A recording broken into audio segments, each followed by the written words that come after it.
everyone, good morning. Welcome back to the classes. As we started the gravitation lesson, in that you have completed the universal law of gravitation and the concept of a free fall. What is called a free fall? Any object which is falling towards the earth's surface because of a gravitational force, that we call it as a free fall. And then we have a universal law of gravitation, and we solved some problems and we have the formula for that universal law of gravitation. And in the today's class we are going to start with the Kepler's laws of motion. Before that I will explain, I will discuss about what we have discussed in the previous class. We studied about this gravitational holds the solar system together. What it means? It means all the planets and the sun, they are hold together by a certain force or some force. That force we call it as a gravitational force. How this could be happened? Okay, for that we have considered the universal law of gravitation. What is the formula of universal law of gravitation? We have F equals to capital G, which is a gravitational constant, and M1 is the mass of the object and M2 is the mass of another object, and they are separated by the certain distance d square. Based on this only we can say these planets, they are held together with the sun. Okay, here M1 and M2 are the masses. So here we consider the sun as the mass. Okay, if this is a sun and it is having a certain mass, and these are the planets, they are having a different masses, as these are varying with the certain distances. This Mercury is somewhat near to sun, and then Venus is far from the sun compared to Mercury, and then Earth, and followed by the other planets. So these are having the certain masses and they are having a certain distances. So what happens in this case is the gravitational force for a particular planet is varying. Okay, if the Mercury may be having a certain gravitational force, then the Venus, then the Earth. Okay, this will all depend upon the masses of the objects and the distance between them. Okay, so here we are considering the sun as a one particular mass because it is at a center and all other planets, they are revolving around the sun. Okay, so this is the center point, and if we consider this as a M1 and M2 is the mass of the planet, it will varies. This is what we have learnt in the last class. So in the today's class we will going to start with the Kepler laws of motion. It's not the only motion, but it is a Kepler laws of a planetary motion.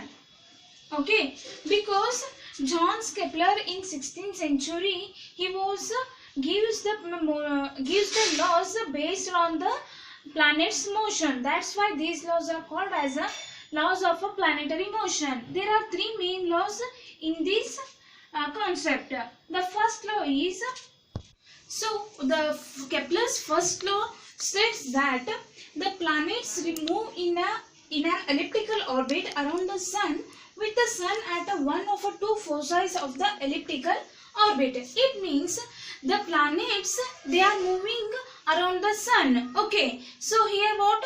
The planets have the particular path. That path we call it as an orbit, and that orbit is not a circular path. It is an elliptical path. Means it is the planets, they are revolving in an ellipse shape. Here, look here.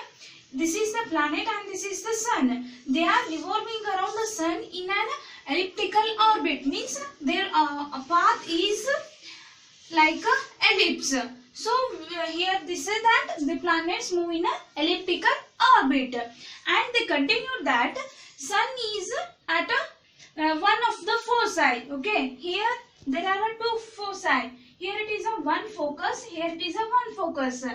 But here Kepler's given that sun is at a one foci, means the sun is fixed here and these planets revolving around the sun, and sun is at a particular foci, means the sun will not move.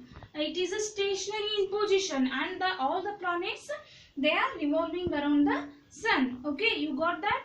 What is the statement of the Kepler's first law? The planets move in an elliptical orbit around the sun and the sun is at one foci. Just it is enough. Okay, this is about the Kepler's first law. Then comes the second law. What is the statement of the Kepler's second law?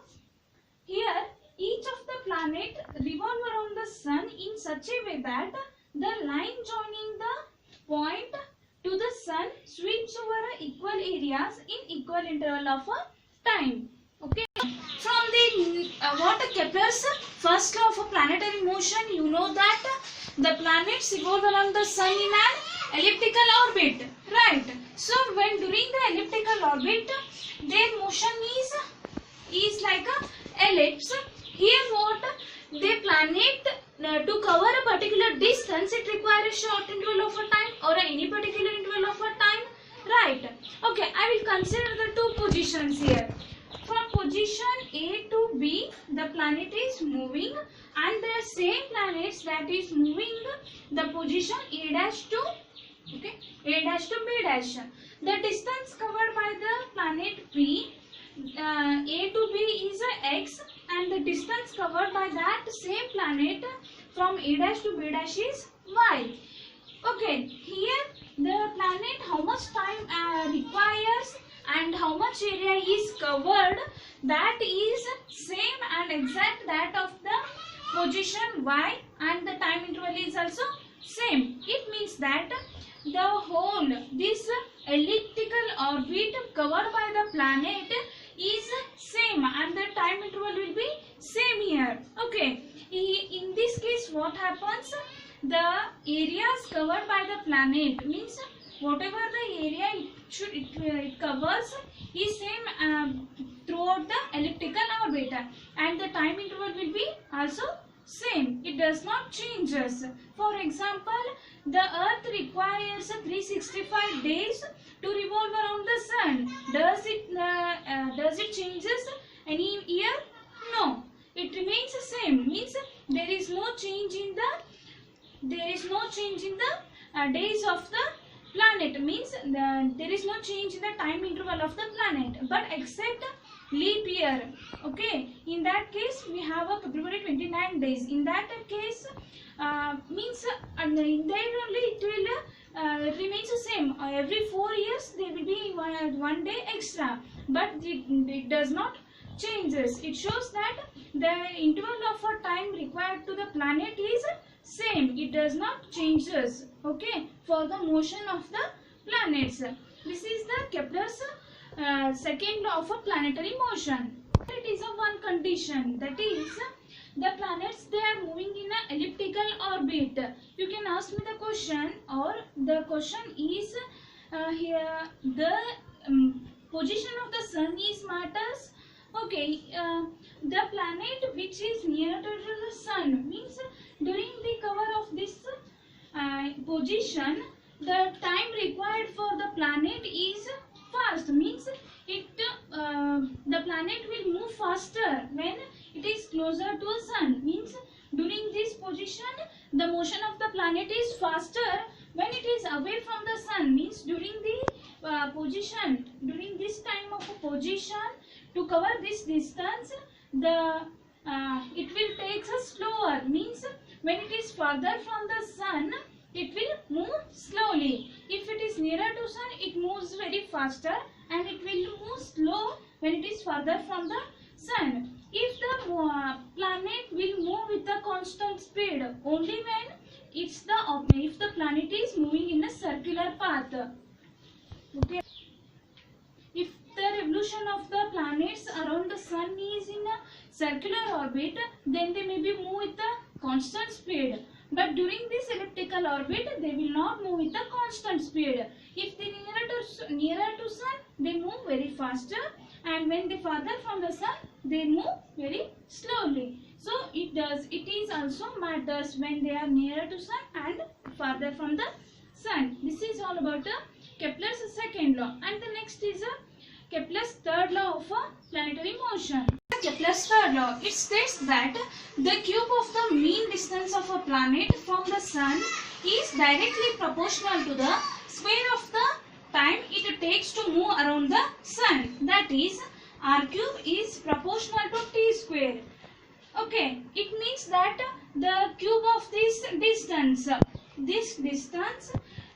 is directly proportional to the time taken. That is the square of the time taken. Okay, this is based on the inverse square law. As from the universal law for gravitation, the gravitational force F is inversely proportional to 1 by r square. From this gravitational law only, they conclude the Kepler's third law. Okay, this third law was not exactly explained by the Kepler. After him, the Newton was studied and he gave the inverse square law. That is the Newton's. That is what a universal law for gravitation. It is same as it is somewhat quite same as the universal law for gravitation. That is, I will call it as the inverse square law. Means gravitational force is inversely proportional to square of the distance. From this, we can say that mean distance, the cube of the mean distance of the planet from the sun, means from the sun to the any particular position of the planet, that is cube is directly proportional to square of the time, means r cube, that is directly proportional to t square. Okay, that we call it as the r cube equals to constant into t square, and r cube divided by t square is equal to constant. It is a Kepler's third law of planetary motion. Okay, these are the three main laws of planetary motion, and I already told the free fall, and I will continue in the next class. Thank you so much for watching the video, and I will continue in the next class.